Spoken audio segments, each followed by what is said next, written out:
On this week's episode of Ride the Lightning, the Tesla unofficial podcast, Tesla makes a couple of noteworthy revelations while delivering the first production semi-trucks. A new report suggests that a revamped Model 3 is on the way next year. Tesla chief designer Franz von Holzhausen gives a rare interview and discusses the Cybertruck and more.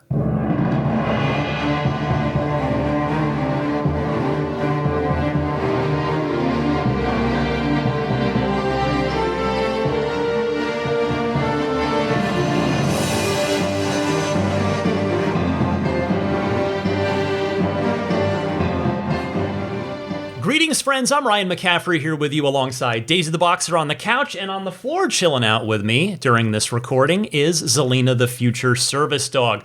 Welcome to episode 383, a palindromatic episode 383 of Ride the Lightning, your weekly Tesla unofficial podcast. This one for December 4th, 2022. This is the most awesome packed podcast that I can recall doing in some time. It was a ton of work to get this podcast together this week, but it's one of those weeks where there's just so much cool stuff happening. Two big soundbitey things between the semi-truck event and the Franz interview, this big Model 3 report from Reuters that I'm going to tell you about.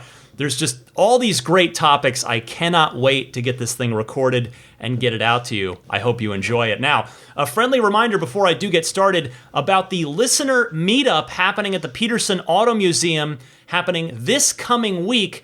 I've had to change the date. I've emailed the people that had already expressed interest in going, but just to say this one more time in case you do want to join in if you're in the Los Angeles area, the meetup is now happening on Wednesday, December 7th at 10 a.m., right when the museum opens at 10 a.m. I very much apologize for having to change course on that. It happens, and I've heard from a few of you. Hopefully still get a decent group of folks together to see this exhibit there at the Peterson, which itself is a wonderful museum. If you are coming, I would suggest budgeting as much time as you can, because the Tesla exhibit, as you heard when I had the associate curator on a few weeks ago, she suggested, a couple hours to really sink your teeth into the Tesla exhibit. And the rest of the museum is awesome too. So while you've already bought a ticket and a general admission ticket, see the rest of the museum as well, including the vault downstairs, which is where they keep the cars that aren't even on display, that are still awesome. Like when I went last year, the 24-karat gold-plated DeLorean, which is one of 3 in existence, was just down in the vault. So enjoy it if you're going, or at some point in the next year while this Tesla exhibit is up. Make plenty of time in your schedule to enjoy the Peterson. And again, if you are planning to attend and you have not already emailed me, so again, December 7th, 10 a.m. is the group meetup, please email me, teslapodcast@gmail.com, just so that I have a general idea of who's coming. It's, again, totally informal.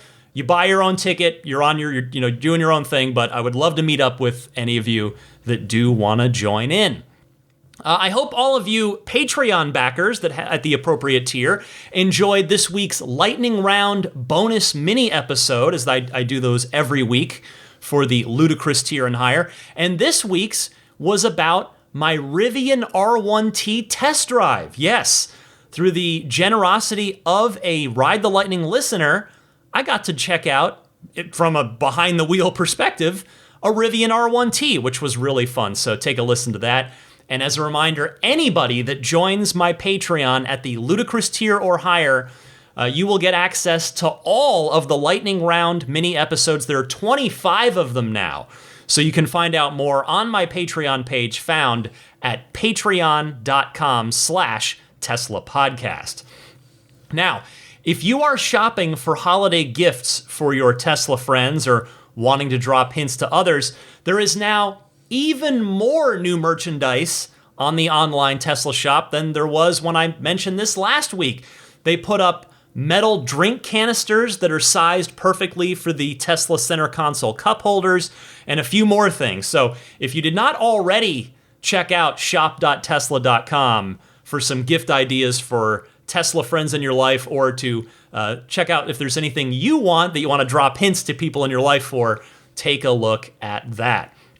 But what if you're shopping for a Tesla, an actual car? Word from Tesla this week is that anyone who takes delivery of an inventory Model 3 or Model Y before the end of the year will receive a $3,750 discount on the price. For more information, see your nearest Tesla location. This is a real thing. And the key word here is inventory. It's got to be something that they've already built, not a custom order.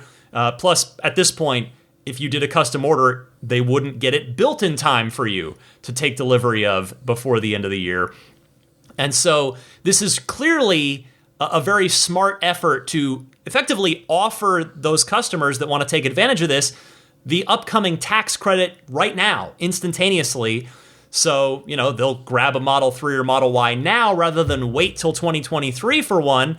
And that, in Tesla's benefit, pumps up their Q4 numbers and their overall 2022 delivery numbers as well. So if this is of interest to you, you can just go to Tesla.com and then whether, click on the Model 3 or Model Y and just click on existing inventory for whichever of those two vehicles you are interested in. All right, let's get started. As I said, very exciting week of Tesla news to go through with you this week. The first thing, the headline story, of course, has got to be the Tesla Semi delivery event. It was about a 30-minute or so, actually not even, it was about 20-minute presentation because it started 10 minutes late. About a 20-minute presentation from Elon and Dan Priestley, who is the other speaker here. He is the senior manager of engineering on the Semi-Truck program. So I've got a bunch of clips, as I always do for these things, broken out for you. I'll talk about each of those. So here are the highlights for you, starting with why build a Tesla Semi-Truck? So people might wonder why build a semi-truck? Because if you look at the actual unit volume, it's small compared to passenger vehicles. So for passenger vehicles, there's on the order of almost 100 million that are sold every year, and whereas semi-trucks, it's like for 400,000 or 500,000. Not even, it's a couple 100,000 Class 8 trucks a year. Globally. Yeah. Or no, sorry, that's US. Yeah. So in the U.S. there's call it like 15 million passenger vehicles and a couple 100,000 semi-trucks. So it seems like a small percentage, but it's actually 20% of U.S. vehicle emissions because you've got a huge vehicle and it's being driven all the time. So when you factor in the number of hours driven and the weight that it's carrying, it's actually, although it's only 1% of vehicle production, it's 20% of vehicle emissions. And it's over a third of all the particulate emissions. So from a sort of health standpoint, particularly in like cities, this is a huge impact, like it's gigantic. So that's why we're doing it, So, Yeah, this is really core to our mission. And to Elon's point, there's a lot of heavy trucks that are deployed in dense urban areas. And so the communities that are around freeways, a lot of where these trucks are domiciled, are going to really benefit, particularly from the particulate emissions reductions, and then just trying to reduce emissions globally. Every truck that we put on the road that replaces a diesel truck is a huge amount of leverage. And so that is why we're doing this, and makes a huge difference towards driving us towards our total mission of sustainable energy and transportation. Yeah, I think maybe a lot of people don't realize it's actually quite unhealthy to be living next to a highway with diesel trucks. FYI.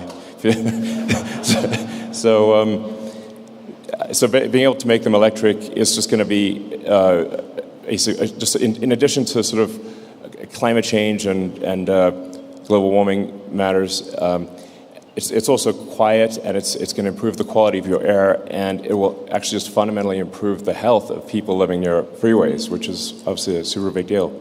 So, if anybody's been woken up at a noisy truck delivering in the morning, the quiet will definitely be very welcome. I know I will appreciate that. Yeah.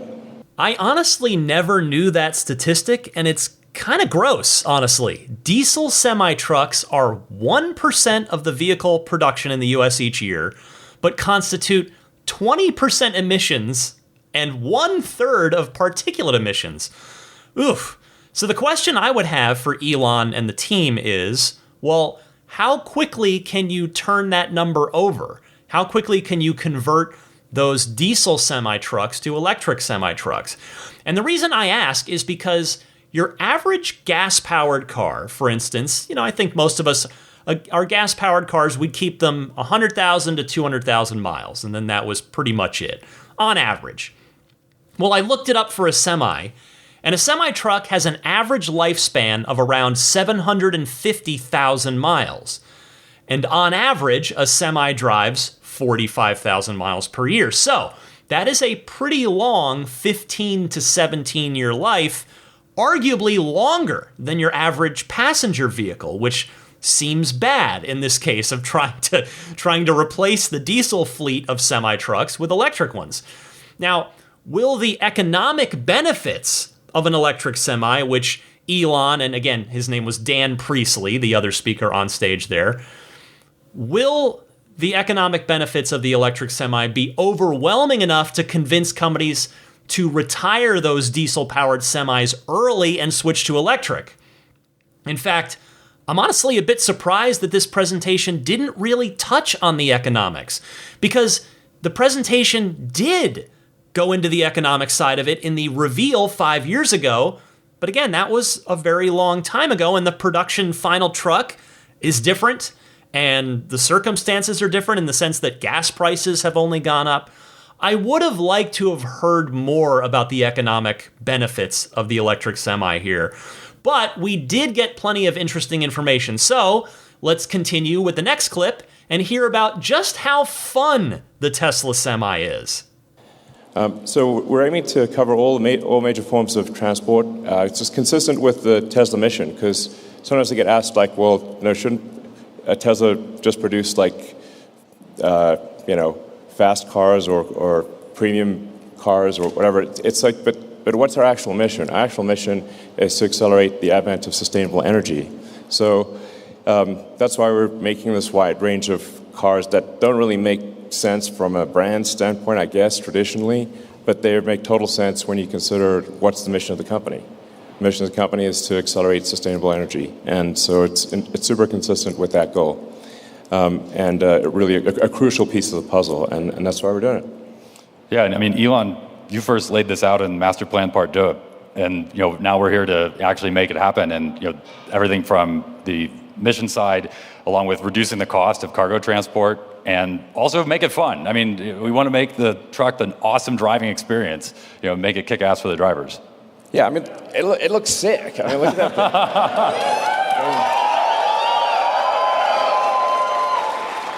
I mean, you want to drive that. I mean, that thing looks like it came from the future. It drives like it's like driving a Tesla, literally. It's fun. It looks awesome, and there's actually a big shortage of drivers. And so if you're a truck driver and you want the most badass rig on the road, this is it. I mean, it is pretty cool, let's be honest. Not that bar is particularly high in the world of traditional semi-trucks.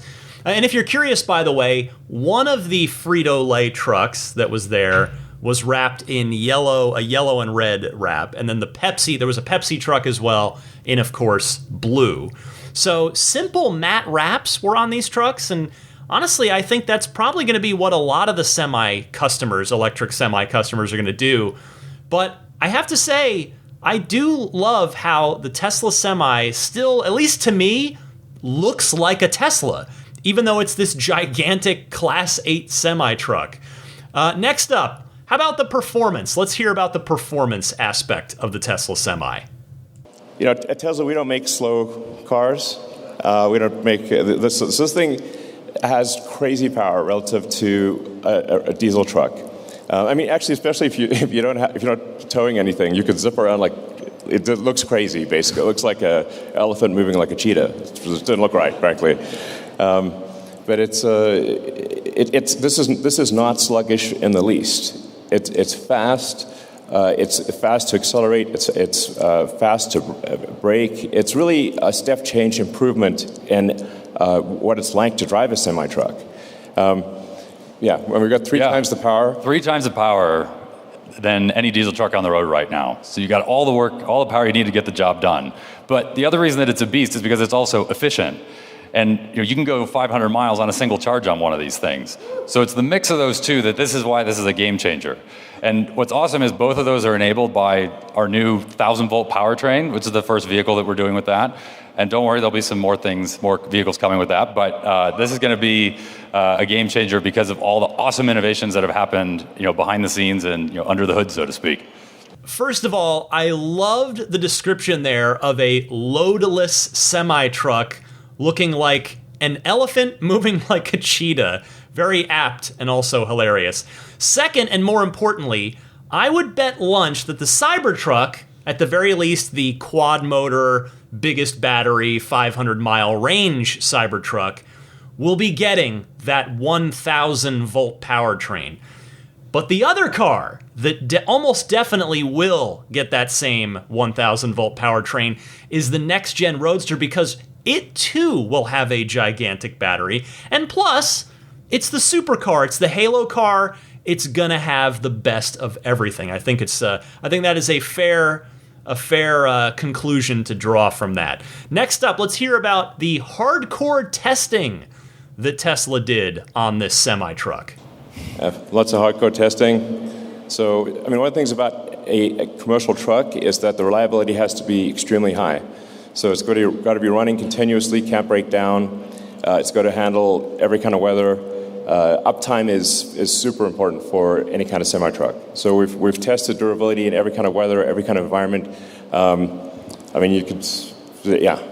Yeah, so even just, we've driven Donner, we'll talk a little bit more about that in a moment, but we've been through hot, cold, snow, rain. We've been putting this thing through all its paces in the lab as well as in the real world. The simulation team has been doing an incredible job of being able to scale all of that, in the virtual side. And the other thing is that we're going to take these and we're going to put our money where our mouth is. And we're going to put these on into our own fleet, into our own supply chain. And we're going to use this to transport goods between our factories and our suppliers, because we believe in it, not just from a mission perspective and a cost perspective, but because we want to close that feedback loop. We got to get that learning as fast as we can. We want it straight from the drivers, we want it straight from the service techs that are working on it. We're going to take all that data that's coming in and continue to refine the product to make it better, just like we do on the car side. Yeah, exactly. So to be clear, these semi-trucks are running 24/7 between Sparks, technically in Sparks, not Reno, but most people will think of it as Reno Sparks, and Tahoe. And this is technically called the Tahoe Reno Industrial Complex, or TRIC. Now there's an interesting backstory about why it's called that. Very. Yeah.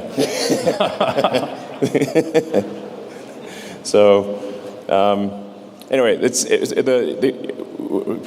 Tesla using the trucks continuously day and night between here and Fremont and back again is going to be a great test of the vehicle and will give us a great feedback loop for continuing to improve the product. Well, Tesla said this 5 years ago when the Semi was first unveiled, that they would be their own first customer with the Tesla Semi. And I'm glad to see that they are doing exactly that. As Dan put it there, putting their money where their mouth is. I'm personally still waiting to see my first one here out in public roads.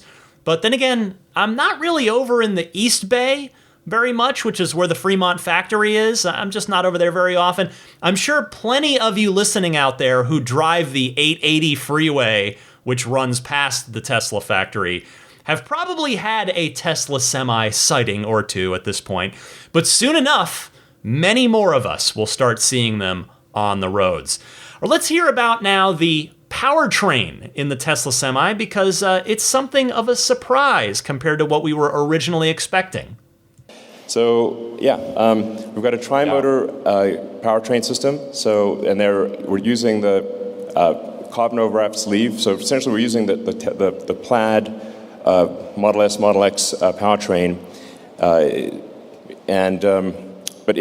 we're actually enabling the two of the drive units to actually disconnect so that they're not free spinning. So the efficiency is actually much greater in cruise. Yeah, this is really unique. I mean, we're going with a tri-motor system. One of them is constantly engaged, so that's for maximum efficiency. You're getting on the highway, that's doing the bulk of the work, and it's operating at the peak efficiency point of the entire drivetrain. And then the other two units are for torque and acceleration. So when the driver needs it to get their job done, whether that's getting out of a loading dock or it's on the road, they need to pass somebody, you're tackling a grade, you have the torque and power to do it. And the cool thing is that these are clutched automatically, so no driver input needed, but it's also seamless. So the highway efficiency unit is cruising along doing its thing, and if the driver puts their foot to the floor, the torque unit spin up, clutch engages, and takes over, and it does all of that before we've maxed out the torque on the efficiency unit, so it's completely smooth. There's no turbo lag or jerkiness or anything like that. No driver input needed. It's smooth, both in terms of acceleration and deceleration for regen. It's really cool happening all behind the scenes. Yeah, I mean, what I find actually really wild about this is that you can have a truck which is 82,000 pounds. And by the way, the reason we can actually do 82,000 pounds is that there's a 2,000 pound extra that's allowed by law for electric trucks. So you get a little bit of a advantage on the weight side.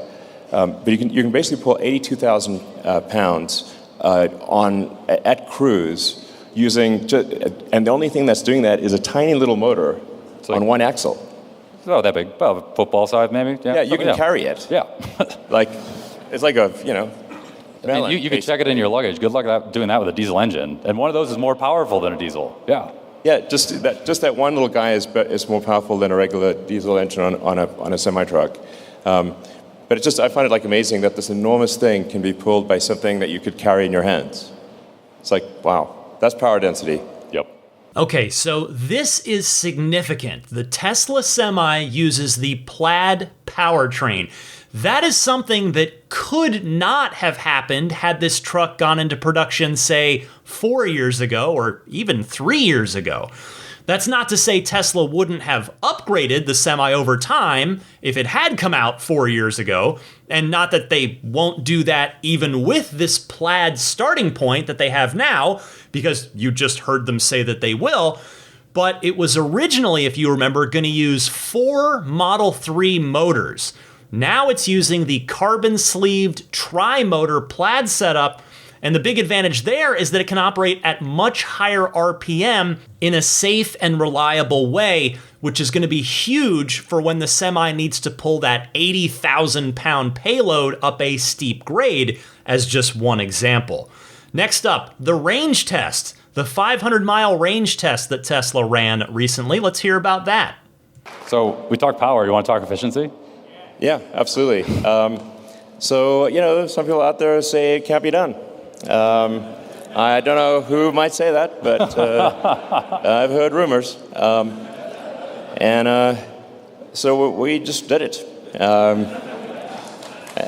Yeah.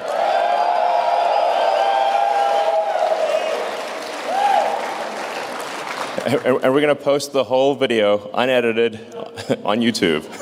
Yeah. And no jump cuts. Yeah.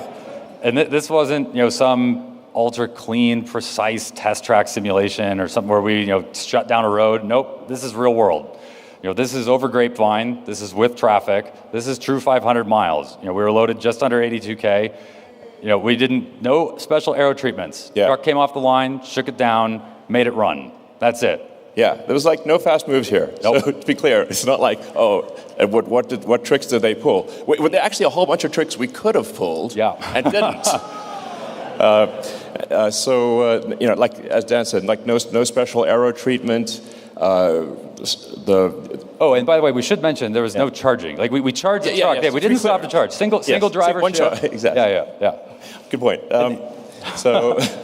Minor detail. Yeah. So it's not 500 miles with no load, with special aero and special everything. It's fully loaded, going from the Bay Area. We actually had to go a bit north to get to to get to 500 miles because you can't.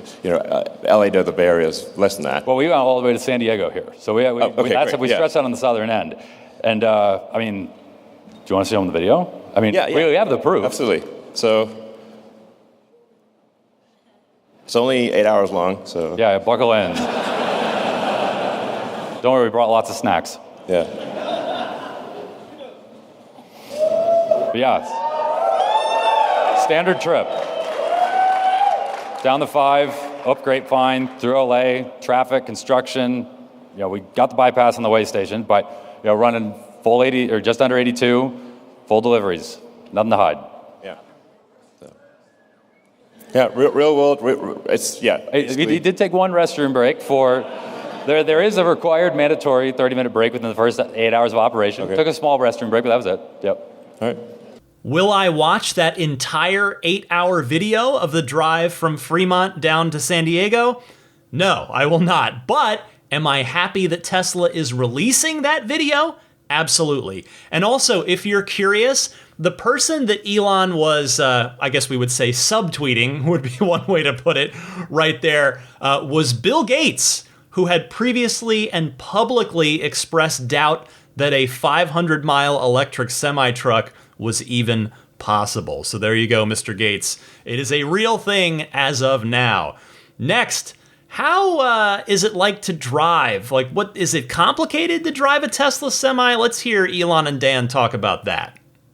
As I said, it's as easy to drive as a Model 3. So it's like with basically no training, you can drive this. You have to think bigger when you're driving it. But it's not it's not hard to drive. It's really easy. And we put the seat in the center for max visibility. It's low floor. You can stand up in the cabin.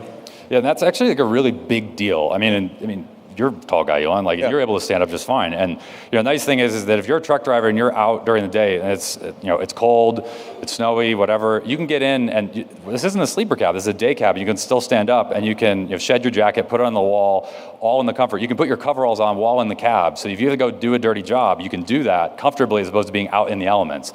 So that's that level of space is unheard of. And we were able to do that with some pretty innovative packaging. And on top of it, there's plenty of cargo storage. For drivers who need to bring any tools, other equipment along. And not to mention, we've got the plugins, the wireless charging, everything they need on the electronic side as well. There was a video on the screen as well, and it looked like there were multiple wireless charging pads in the interior. There were 2 for phones, of course, just like in our cars, but also it looked like a larger one for a tablet. So hopefully that's a nice little convenience feature in there as well, if my eyes were not fooling me on that. Also, with Elon talking about how easy they are to drive, it gives me confidence that at some point, hopefully in the next year or so, Tesla will make good on one of the final 2 outstanding referral program prizes from several years ago, and that is racing the Tesla Semi. Yes, racing. That was how Tesla had worded it at the time. Obviously, it won't be head-to-head simultaneous racing and with multiple semi-trucks on a track for safety reasons, but almost certainly instead a time trial with one semi around a private course. And that would be so insanely fun to participate in, and also just to watch. And by the way, the other outstanding referral program prize is, of course, the next generation Roadster. Let's hope that they're going to make good on those sooner rather than later as well.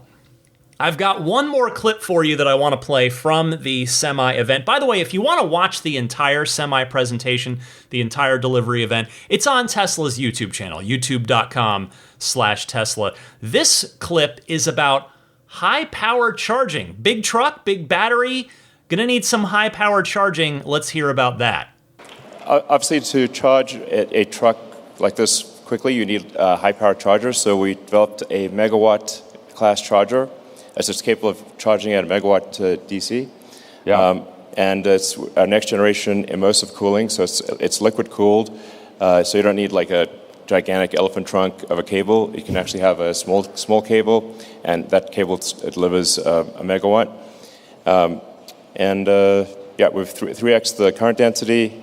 I mean, this is really cool stuff. I mean, you're actually immersing the conductor in the coolant, this water-based coolant that we have, and we're then doing some really neat isolation monitoring on the back end to ensure that it's safe in delivering that it needs to. But it means that we can really shove a lot of current in a very, very small place. So, for those that have worked and charged their cars on a V3 supercharger, and the cable is nice and maneuverable, it's the same thing here, but now we're just shoving a megawatt through it instead. So, this is key for high power applications like semi.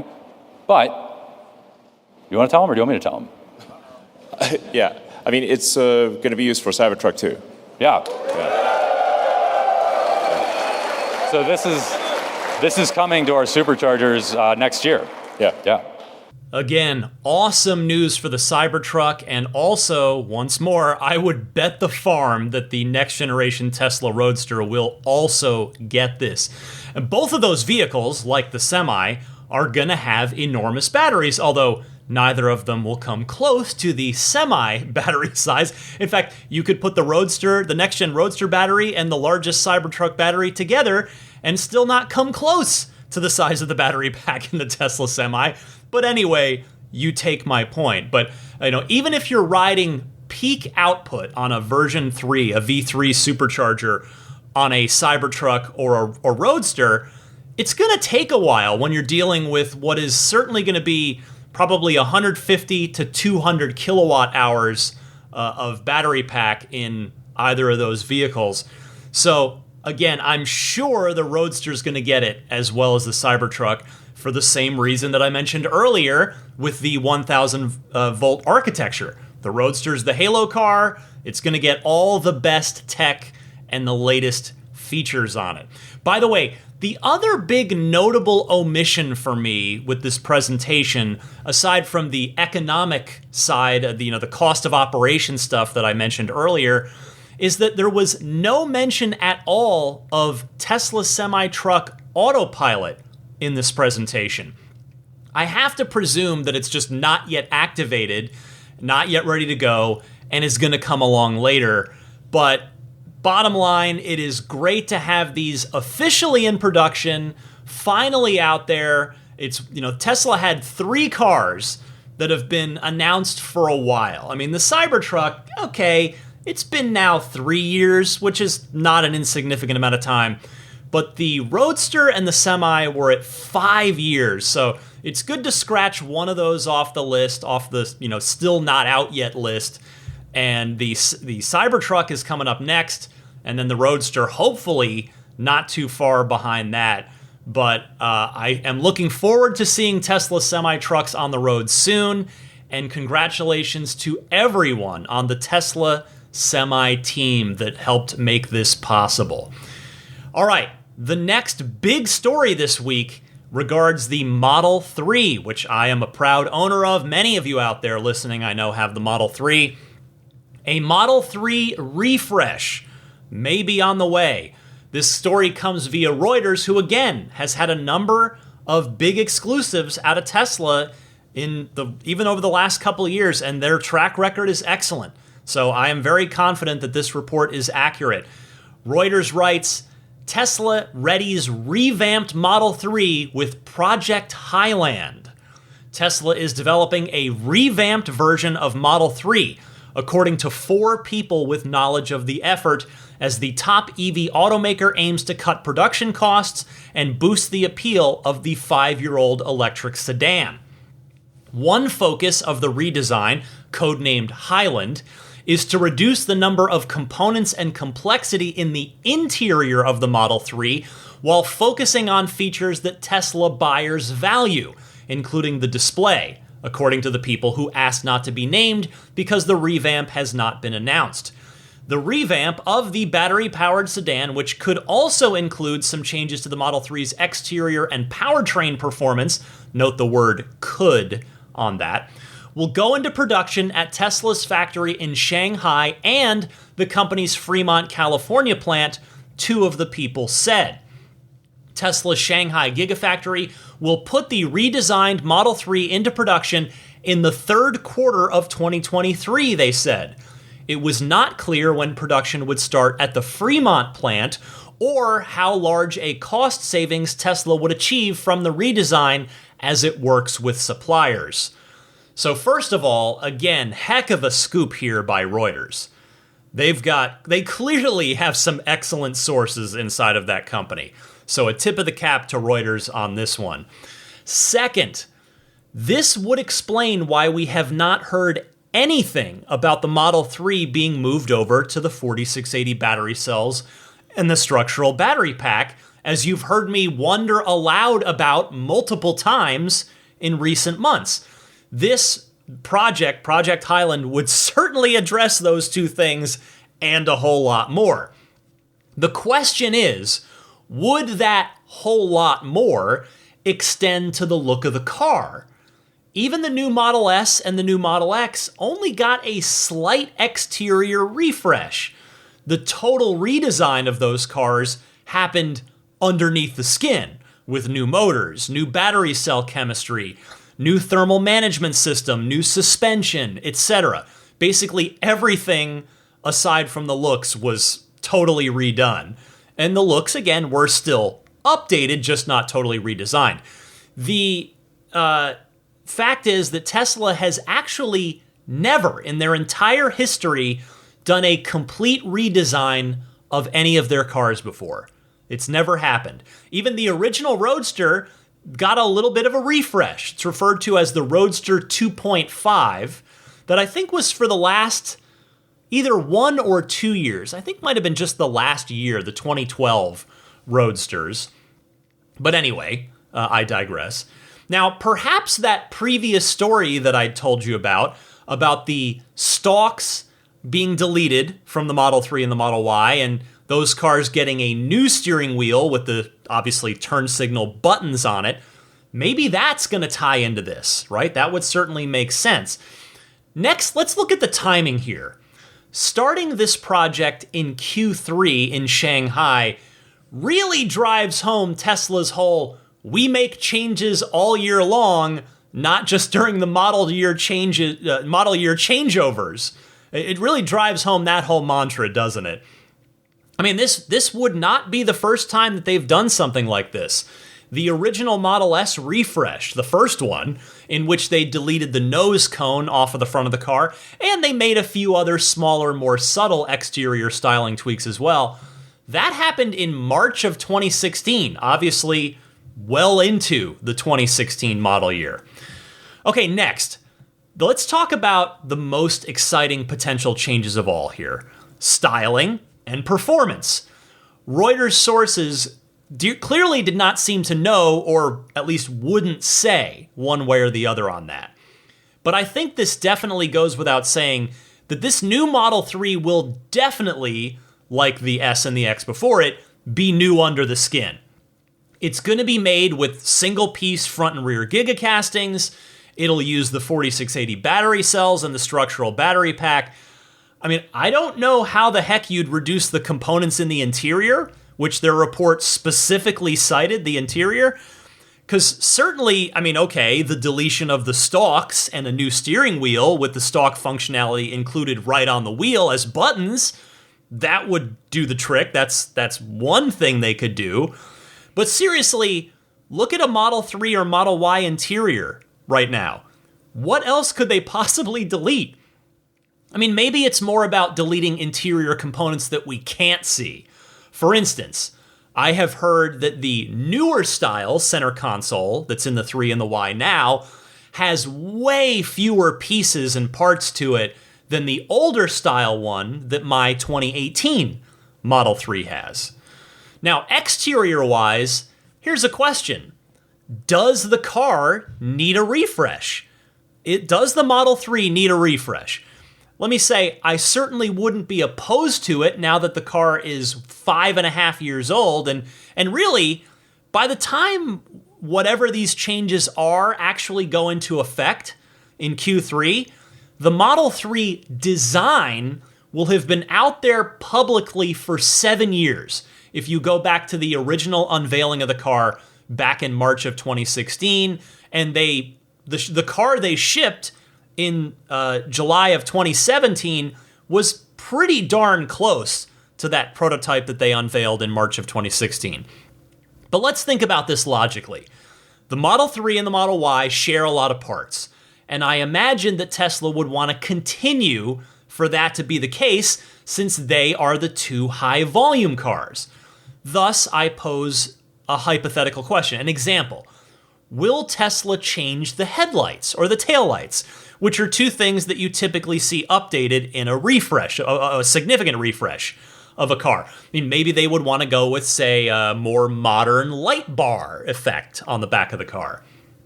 And if you change the body, let's look at it from the other way. If you were to change the body without tweaking the headlights and taillights, would that just look weird?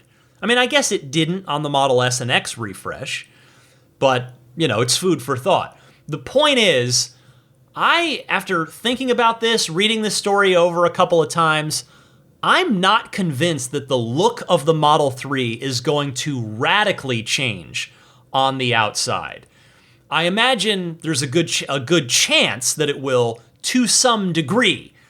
Again, similar to the exterior update that the new Model S and new Model X got, but just based on Tesla's history, I would not expect a major redesign on this car.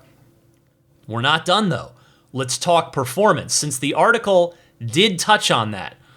I honestly don't think the performance of the non-performance variants of the Model 3 really need to change at all. The standard Model 3 and particularly the dual motor Model 3 are already pretty darn quick. But the performance Model 3, I mean, not that anybody's really come breathing down Tesla's neck on that one in terms of an EV at a similar price point, but it sure would be pretty sweet to see the Model 3 performance dip under 3 seconds with its 0 to 60 time. However, fair question to ask, I think, would Tesla want to make the top-end Model 3 quicker than the base Model S, which has a 0 to 60 time of 3.1 seconds itself and costs a lot more? Honestly, when I think about that question, I think there's enough separating the Model S and the Model 3 these days that Tesla's not going to lose out on a Model S sale because the Model 3 is a couple of tenths of a second quicker to 60. So I do think that a performance upgrade, at least on the performance Model 3, is on the table here. Will there be a tri-motor plaid Model 3? That I doubt, because I think that would threaten sales of the Model S. Perhaps not just the base Model S, but maybe even the Plaid S itself. And that I don't think Tesla will stand for. Now, to wrap up, to put a bow on this very exciting topic this week, I know there are so many Model 3 owners out there just like myself, so I thought I would make this story the subject of this week's Patreon poll, which simply asked, what would you want most out of a quote-unquote revamped Model 3? And the choices that I listed, now I was trying to speak generally here and just, let people kind of bucket specifics within these categories. Some people kind of just took to the comments to mention specific things, which is totally fine. But the number one choice in this poll, which got 170 responses, 49% of you, so basically half of the respondents, said increased range. And it really shouldn't be a surprise because, well, range is king. It always has been. It probably always will be, or at least it will be until we all are driving around 500-mile range EVs that are super, super affordable. Then it'll just be the common standard and you won't even think about it. But 49% of you voted for increased range.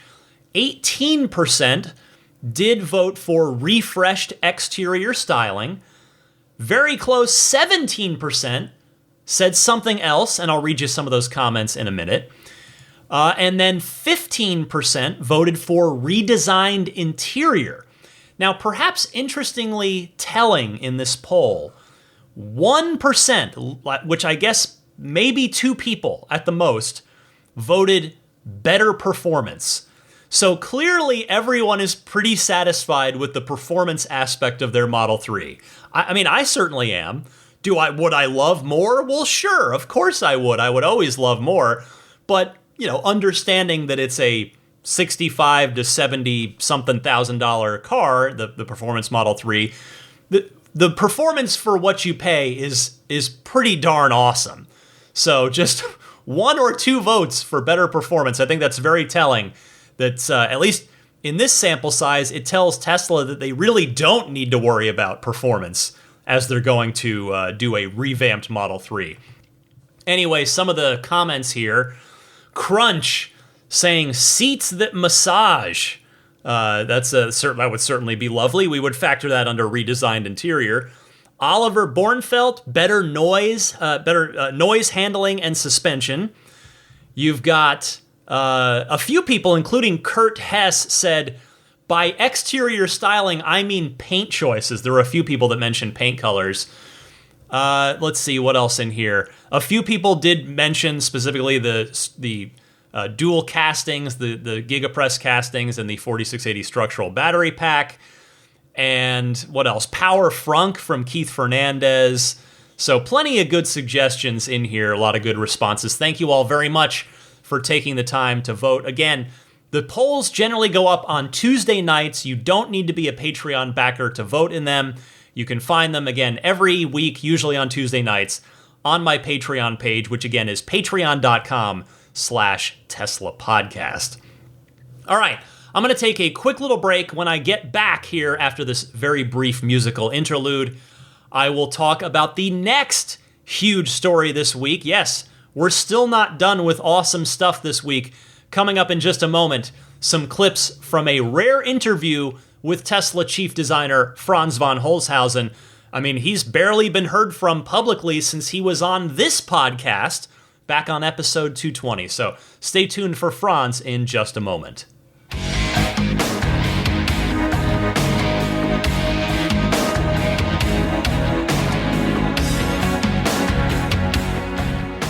Real quick before those Franz clips, let me mention again Accelerate Auto and their EV warranties, extended warranties. I've got one myself. This company was started by ex-Tesla people.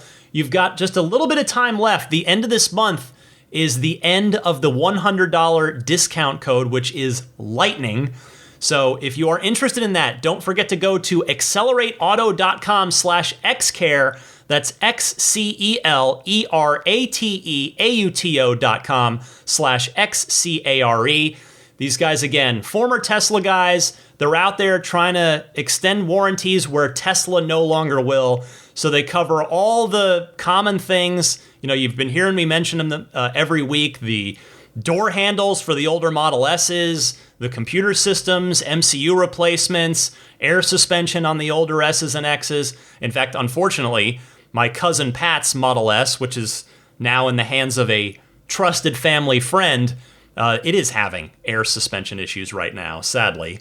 But anyway, I've got a 3-year, 40,000-mile extended service plan myself with Accelerate Auto. They also offer leasing for consumers, businesses, and public entities that are looking for more creative leasing solutions than what Tesla is offering, i.e., if you want to actually keep the car at the end of the lease, these guys will let you do it. Accelerate Auto will let you do it. Tesla, you have to turn the car in.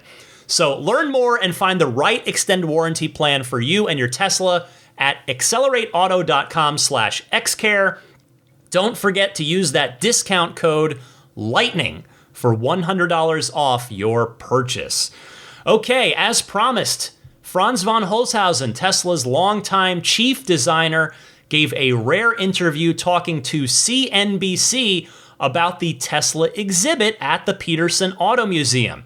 He did so while sitting in front of the Cybertruck prototype, unsurprisingly.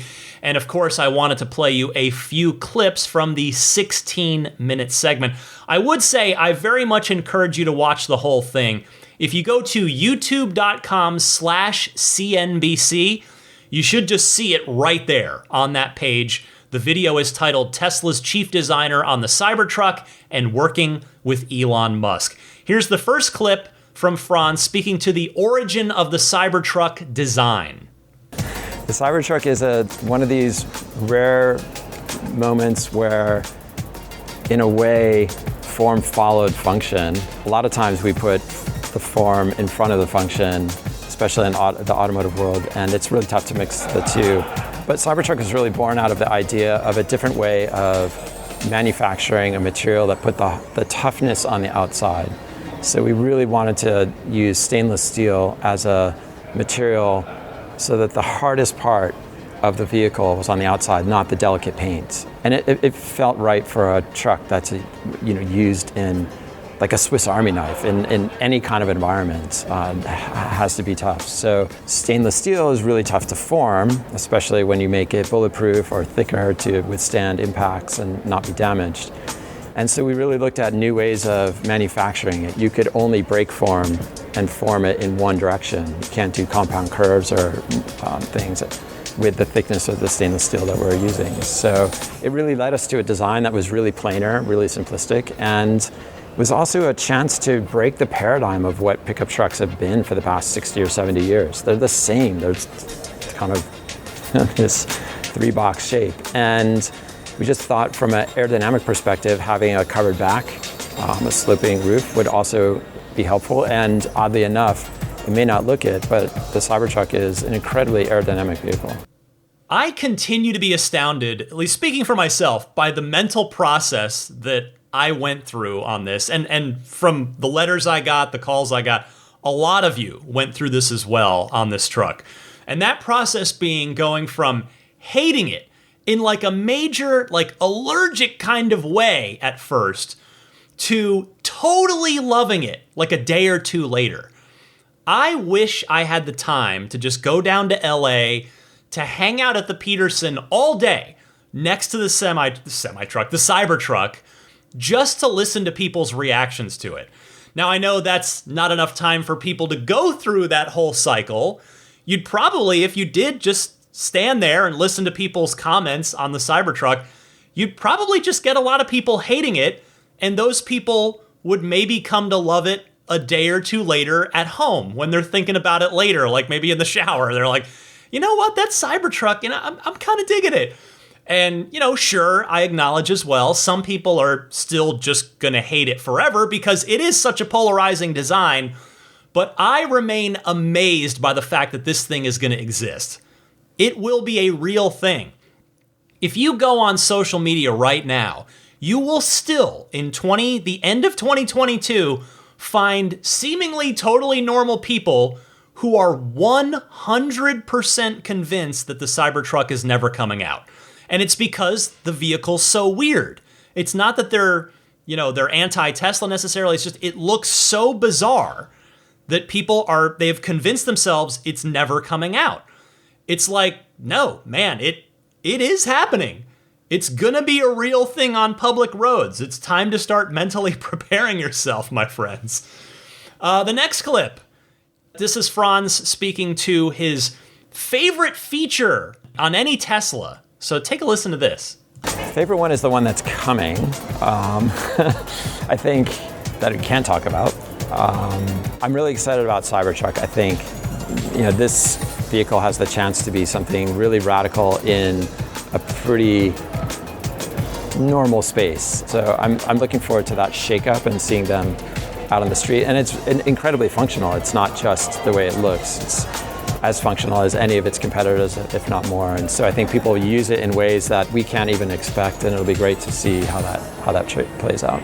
Okay, so what is he talking about? Well, for me, maybe this is just wishful thinking, this is probably either the Roadster, which, as I've said on the show before, is almost certainly getting a design refresh since that 2017 prototype, because by the time that car comes out, we're talking minimum end of 2023, minimum of 6 years from the unveiling of the prototype to production. It's probably going to be 2024, so you're looking at closer to 7 years. As gorgeous as that 2017 prototype is, it's going to need a refresh. It's going to need to be not necessarily radically redesigned, but just freshened up a little bit.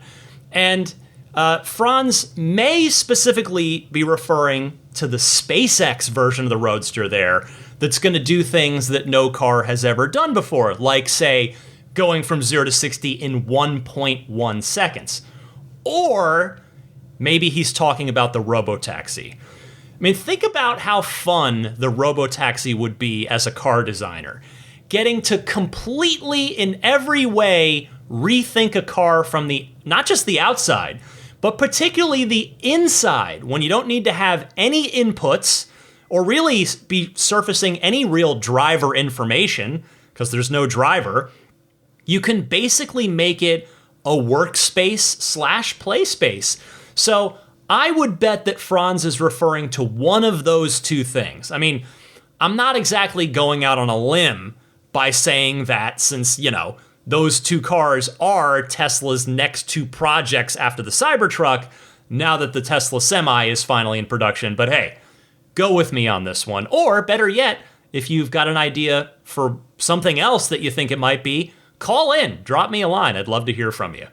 The next clip, what is different about the production Cybertruck from the prototype that they shot this interview in front of? An excellent question. Here's what Franz had to say. There's a lot of new things in Cybertruck. When we're reinventing a product, sometimes we have to go through these processes just to prove it out. We had this idea that making an exoskeleton vehicle could work, and so we've been using that time to make sure that actually is working. And the Cybertruck will look, for all intents and purposes, just like the one behind us. It's maybe slightly smaller, few percentages, but in general, this is what the truck will look like. See, if I were interviewing Franz there, I would have asked that same question, but I would not have let him off the hook with that general answer. I would have pressed him for some specifics. Now, fortunately, we already know a few things, like the giant windshield wiper arm that's going to dock over on the driver's side vertically. We know the side view mirrors, which, as you may also remember, Elon has claimed will be easily removable so that you can have it look like the prototype and just use cameras. We know about the lack of any door handles on the final Cybertruck. The prototype that's on display there at the Peterson has the self-presenting door handles like the Model S does. And the dashboard looks like it's not going to have that cool paper-based marble-looking slab in the final version that the prototype did, but it might have an instrument cluster with a second screen in front of the driver that the prototype didn't have. But it is notable to hear Franz confirm that it will be just a tad smaller, which is something we heard Elon mention to Jay Leno when the Cybertruck was on Jay Leno's garage a couple years ago. But that same week that show aired, Elon walked that back on Twitter and said, no, it's staying the same size. So it looks like Tesla did indeed settle on it being just a tick tinier. I've got two more clips from this interview. Again, I encourage you to go and watch the whole thing on CNBC's YouTube channel. The polarizing design of the Cybertruck, was that the goal? It wasn't the idea behind it. I think it was just about making, again, the form follows the function, and creating something that's different and taking a chance and being bold, but still being safe and functional and hitting all the attributes for what a pickup truck should be. And there's no reason why you can't change the recipe. I just really like his last line in that clip. There's no reason you can't change the recipe. Exactly. Have you noticed, as an example of what he's talking about, almost every SUV on the road nowadays looks exactly the same. Looks pretty similar. And as Franz himself pointed out earlier, every truck is the same 3-box design. But the thing about the Cybertruck, and the reason that so many people like me who initially hated it completely came all the way around to loving it, is that it's not just change for the sake of change. It's change in order to make it functionally better. The stainless steel is part of that. The Tesla armor glass is part of that. The exoskeleton is part of that.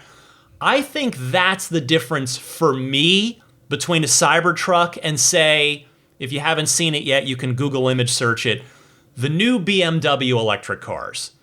I'm not directly comparing a truck to a car here, but just take a look. Take a look at the new 7 Series electric BMW. It is just boxy and, in my opinion, ugly for the sake of trying to be different. Like, its unique design doesn't serve any function. It's just weird for the sake of being weird. Now, I realize that design is highly subjective, but, well, those are my 2 cents. Last clip I've got for you from this interview is in regards to autonomy. A good question was asked of Franz. How do you think autonomy will change design? Getting from the idea to the production car, we're working on trying to do that in 2 years. I think the future of transportation is going to change pretty radically. I feel like we're on the precipice of that with the advent of autonomy, with autonomous vehicles becoming the norm, and no longer do you have to drive yourself to a destination or be the driver of the vehicle, the vehicle that's driving you. I think it changes the way that we use the vehicles, the way that we transport ourselves around. We're pretty used to it already in planes and air travel and trains and buses to some degree, but I think the next step is really the automobile. And I think that autonomy is going to really radically change the form of the car, how it's used, the interior space, potentially the ownership experience as well. I wanted to include that little bit at the beginning there from something he was saying a moment before in the video, because it's really interesting to hear Franz say that they're trying to shorten the time from idea to production down to 2 years. Now, I would say that Tesla has shown that they can do that. They've more or less done that before. The Model 3 and the Model Y came around pretty quickly. The SX, Cybertruck, Roadster, and Semi, not so much. But they have moved pretty quickly before. Still, we will see now about the new compact sedan and SUV platform, the next generation platform, not to mention the robotaxi. And speaking of the robotaxi, which I also mentioned earlier, perhaps that clip that I just played you, there's a hint of it in there maybe. Changing the form factor of the car significantly, including the interior. I cannot wait to see what Franz and his team cook up for these, what I would consider to be 5th generation Tesla vehicles. The original Roadster was the 1st generation. S and X were 2nd generation. The 3 and the Y were 3rd generation. The Cybertruck, new Roadster, Semi, and I would even throw in the new Model S and Model X, 4th generation.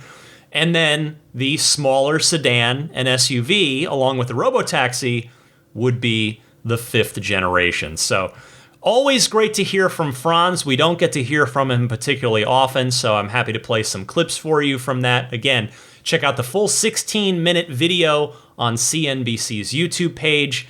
I am going to skip the Ride the Lightning hotline this week because I'm already over an hour just with these 3 massive topics that were so much fun to dive into this week. But if you'd like to call into the podcast to respond to something you heard me talk about or whatever is on your mind as it pertains to all things Tesla, drop me a line. You can call me anytime. 2 easy ways to do it.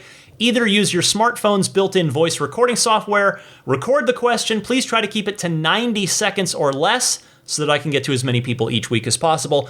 And then email that file to me at teslapodcast@gmail.com. Or you can take that same 90-second or less question and call in anytime toll-free on the Ride the Lightning hotline. You just leave a message. The number is 1-888-989-8752. Again, that's 1-888-989-TSLA. But I am not quite done with Ride the Lightning just yet. Stick with me. I'll be right back with what I've been up to, along with your pro tip of the week, coming up right after this. This is Steve Downs, the voice of Master Chief, Sierra 117. You're listening to Ride the Lightning, the Tesla unofficial podcast. You know, that Cybertruck looks a lot like a warthog, doesn't it? Master Chief, out. Hey, I wanted to mention the Test Calendar. This is these guys reached out to me. They're doing a pretty cool thing. Get your 2023 Tesla calendar by going to testcalendar.com. It is completely community organized. There's a 12-week photo contest every year that decides who's going to be featured on each month's page. It is in its 6th year now, and what's cool is each sale helps plant up to 5 trees through the One Tree Planted Foundation. Each order also includes a free Tesla T Christmas ornament and exclusive discount codes from Test Calendar sponsors. Free shipping when you order 2 or more. Get yours at testcalendar.com. Well, what's been happening at my house? Zelina is not only chewing up everything, as puppies do, but I have to say she's doing so awesome on walks, like learning to walk properly right beside me and not get ahead, not get behind, not get distracted. But as well as that's going, the potty training is going the oppositely terrible. Like, it's just not going well. I don't remember Daisy being this much trouble to potty train, but we're going to get there. We're going to get her there. So Zelina's doing well. Daisy, meanwhile, has been having a bit of a rough go with her GI system. Long story short there, I'm kind of having to start over on the transition from the kibble to raw diet, but I'm a few days into that. Seems like it's going a little better this time than the first time I tried it a couple weeks ago. So I did that at the behest of our veterinarian, so I'm not just doing that willy-nilly. So hopefully she's going to be able to get through it and get her GI system all settled and be fine with her new diet. All right, time for a pro tip of the week. This one comes from Will in Ancaster. Hey, Ryan. Just listening to your podcast for this week. This is just in response to Andreas' call about the Bluetooth in the back. It definitely isn't enabled yet.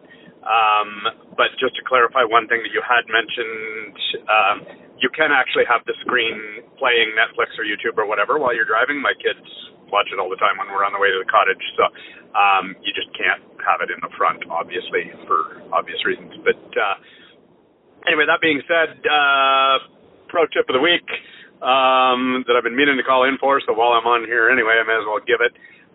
For the new Model S and X, I'm assuming only. I don't have the new X. But the ability to actually move some of the music and whatever over to the left side of the screen was something that I was really hoping for. And one day, while I was driving, there were 2 little arrows that appeared in the bottom right-hand side of the screen. And when I pushed that, it flipped everything around and brought everything from the right-hand side of the screen over to the left-hand side of the screen. Never saw those arrows again, couldn't figure out why they only showed up once. Oddly enough, and not sure why this is, and hopefully there's a patch eventually that fixes this, if you turn off your HVAC system entirely, those arrows show up. As long as the HVAC is blowing, whether it's heat or cold or whatever, you don't have that ability to swap it out. So that might be handy for people that want to be able to switch it around. Just turn off your HVAC, hit the arrows on the bottom right-hand corner, and then you can turn your HVAC back on. So anyway, thanks. Love the podcast as always. Talk to you later. Bye. That is a good one, Will. Thank you so much for your call, and I remind all of you out there that you can send in your pro tips of the week to me the same way that you send in the regular Ride the Lightning hotline calls. If you've got something cool about the car that's not super obvious that you'd like to share with me and your fellow owners and enthusiasts, send it my way by using the same call-in methods that I told you about a little while ago. All right. Time to mention a few friends of the podcast before I hit the road. AbstractOcean.com. They've got a ton of great aftermarket accessories ready to go for whichever Tesla you happen to own. So head on over to AbstractOcean.com. Browse by vehicle. That's probably the easiest way to do it. You can see all the goodies that they have there. Pile up whatever you want into your shopping cart, and then when you get to checkout, use the coupon code RTLPodcast to get 15% off of your first order. They've got stuff like the rear footwell lighting kits, which I think are great in the Model Y. They've got a bunch of other interior and exterior lighting kit and lighting options as well, tempered glass screen protectors, etc., etc. Check them out, abstractocean.com, coupon code RTLPodcast, all one word to get that 15% discount off your first order. Meanwhile, get your front license plate bracket that's nice, clean, minimalist from everyamp.com/RTL. It's the snap plate. It's paint safe, it's grill safe, radiator safe, autopilot safe. Nice, clean, minimalist design, which I'm a big fan of. Leaves nothing unsightly behind if you want to remove it. Like if you're detailing your car, you're going to be at a car show, but then you can easily put it back on safely and securely as well. Get yours at everyamp.com/RTL. Here's an update on my budgetsafesolar.com solar project.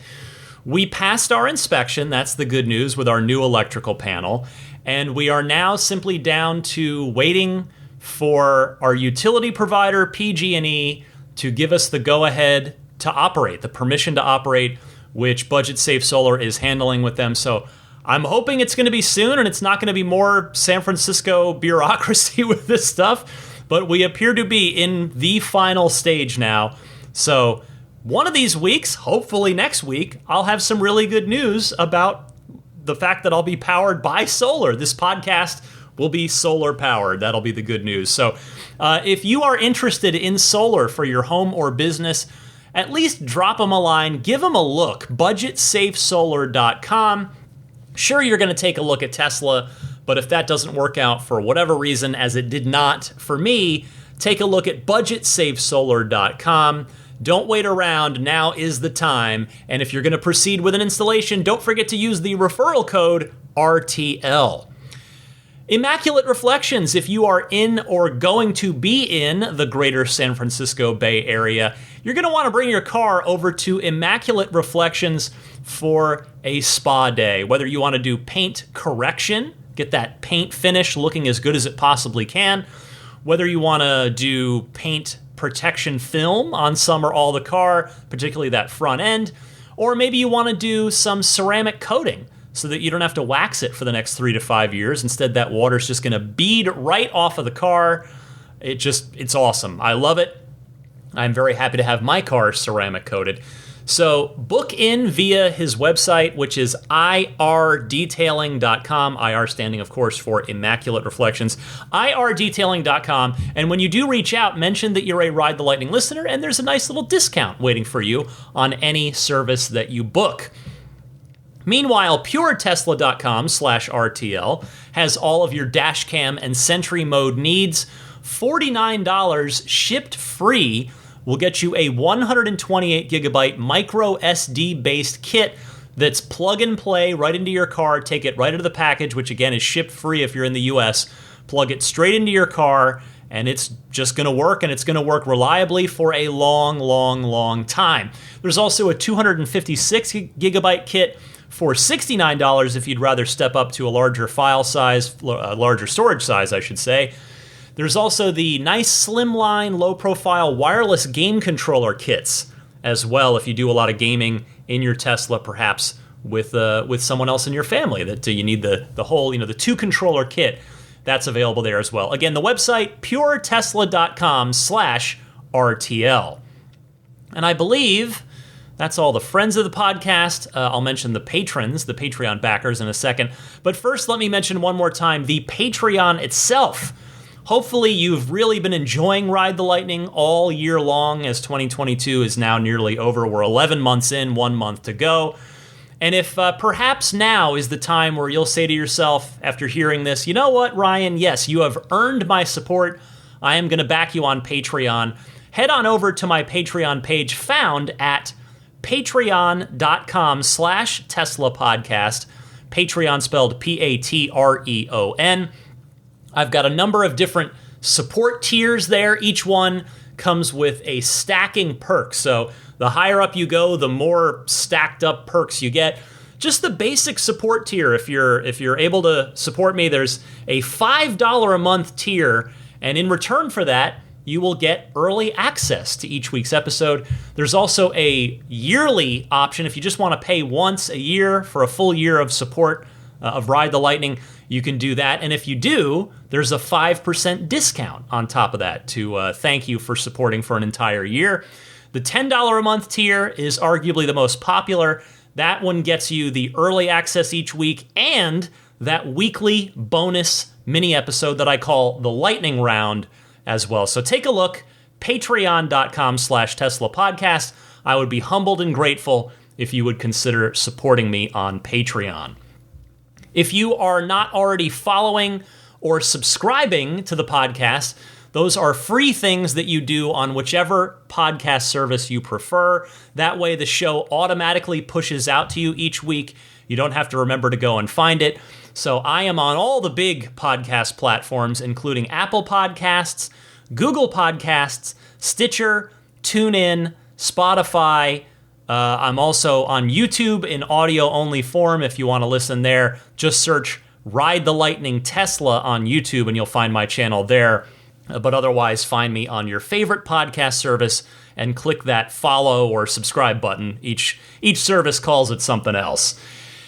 Last thing, I guess, would be my email address if you ever want to reach out, teslapodcast@gmail.com. I'm also on Twitter and Instagram, same handle on both, DMC_Ryan is how you find me on both Twitter and Instagram.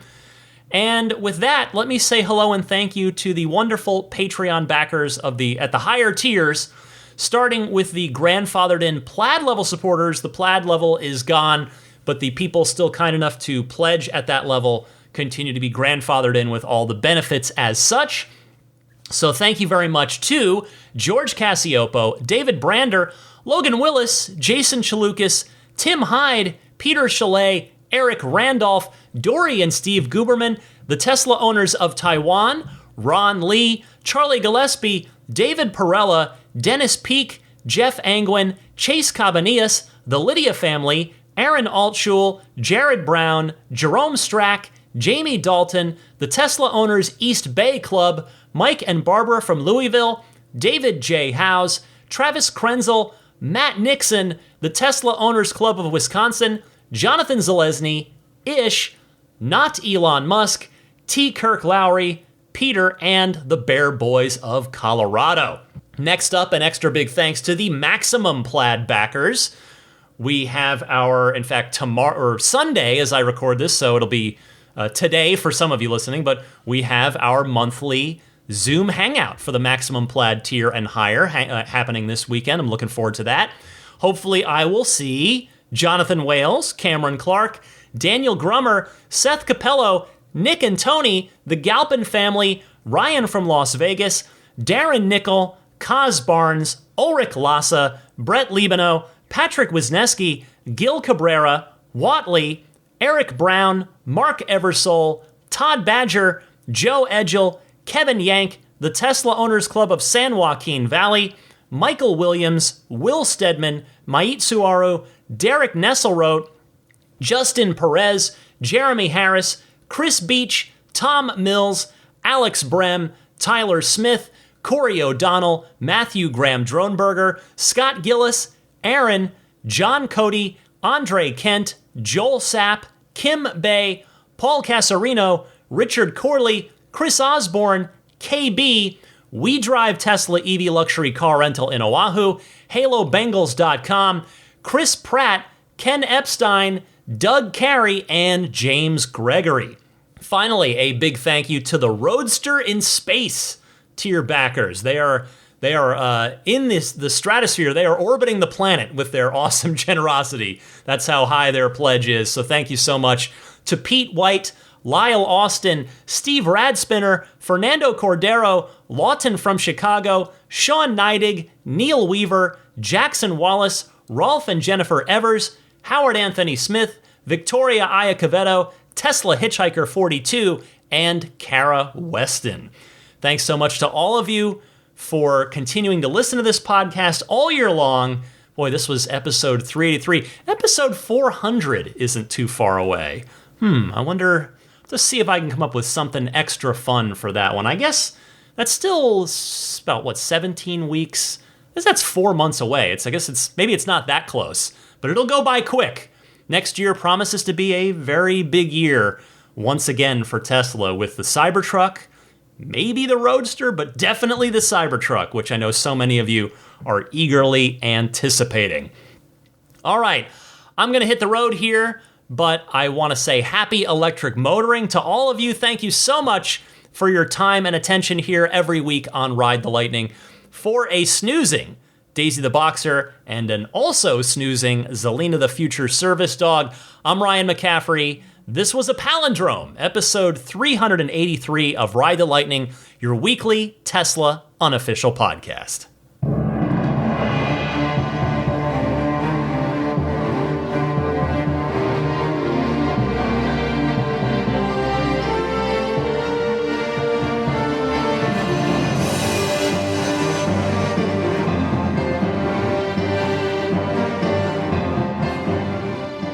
I mean, I think a Tesla is the most fun thing you could possibly buy ever.